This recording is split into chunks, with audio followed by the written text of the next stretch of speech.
The lunch rush had barely begun when the world shifted for 24-year-old waitress Marin Hayes. The sun outside poured through the glass windows of the Seabrook Cafe, filling the room with warm, gentle daylight. Yet even that calm brightness couldn't prepare her for what was about to happen.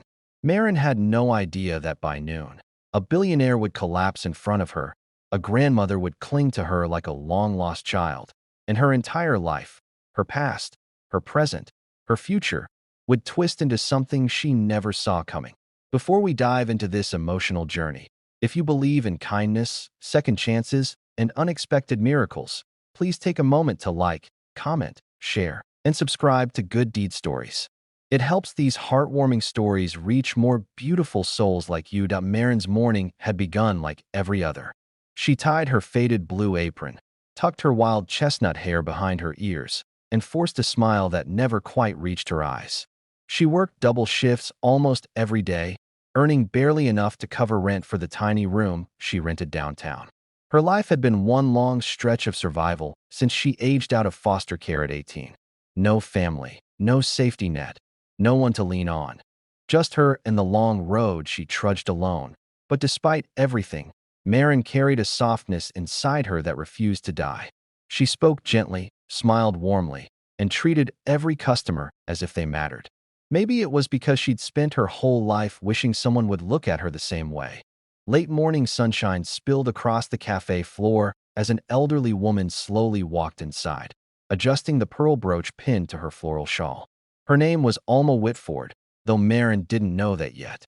Behind her followed a man in his early 60s, tall, confident, and unmistakably wealthy by his posture, his watch, and the quiet authority with which he moved.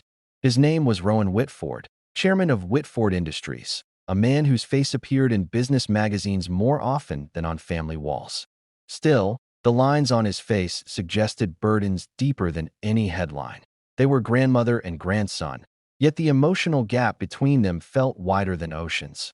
Marin approached with her usual brightness, guiding them to a window table where sunlight softened the tension in Rowan's jaw. As she took their drink order, Alma looked up, her eyes still sharp despite age. But the moment those eyes landed on Marin's face, something inside the old woman cracked open. Her wrinkled hand shot out, trembling as it wrapped around Marin's fingers. And with a voice breaking like fragile glass, Alma whispered the words that froze the cafe. "You have my daughter's eyes." A stunned silence rippled through the room. Marin felt her heart slam against her ribs. A strange warmth spread through her chest. Confusion, fear, something unknown. She forced a gentle laugh, assuming it was a mistake, but the old woman's grip only tightened. Those eyes, blue with flecks of hazel, held a desperate longing that made Marin's throat close. She had never seen anyone look at her like that, and a part of her, a small part buried under years of loneliness, wanted to lean into that gaze. Rowan leaned forward, trying to gently pull Alma's hand back, clearly embarrassed. He murmured that Alma sometimes mixed strangers' faces with memories. But there was something else behind his tone, a warning, a weight, like he feared whatever truth Alma sensed. Marin stepped away to give them space, but her chest felt hollow. She had never known her parents. She had never even seen a photograph. The system had only told her she'd been abandoned as an infant. Yet somehow, Alma's reaction stirred a tiny spark of hope she was afraid to name. As the lunch hour picked up, Marin served tables quickly, stealing glances at the pair by the window. Alma wouldn't stop watching her, her eyes filled with a bittersweet ache. Rowan grew more agitated, checking his phone, tapping the table, urging the elderly woman to focus on their meal instead of the stranger who looked like his aunt. Though he didn't admit that part aloud. When Marin returned with their food, Alma reached out again, tracing Marin's cheek with trembling fingers. Tears filled the woman's eyes as she whispered about her daughter, Clarice, a daughter who had vanished 24 years earlier without explanation, and Marin felt the air leave her lungs. That 24 years, the exact number that matched her age. She stepped back, emotions swirling in her chest, her hands shaking so badly she nearly dropped the tray. She fled to the back room, leaning against a wall, breathing hard. She'd had moments before, small, flickering questions about her origins, but never like this. Never so direct. Never so terrifying. When she returned, Forcing herself to stay professional, she found Rowan arguing quietly with Alma. He insisted on leaving, insisted she not confuse herself. He reached for the bill with a visibly shaking hand. Then it happened to Rowan's face drained of color. His hand clutched his chest. His knees buckled. And right there in the middle of the cafe, under the bright daylight shining through the windows, the billionaire collapsed. Panic exploded around the room. Patrons gasped and scrambled away.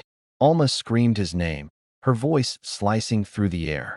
But Marin didn't hesitate, not for a second. She rushed forward, falling to her knees beside him. Years of CPR certification from foster care training kicked in.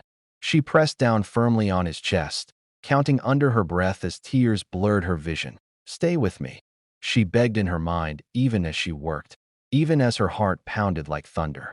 "Please don't die in front of me." Alma clung to Marin's arm, crying uncontrollably, begging Rowan to wake up. Minutes stretched like hours until paramedics arrived, taking over and stabilizing him. As they loaded him into the ambulance, Alma refused to leave Marin's side. She held her hand tightly, trembling, insisting Marin ride with them.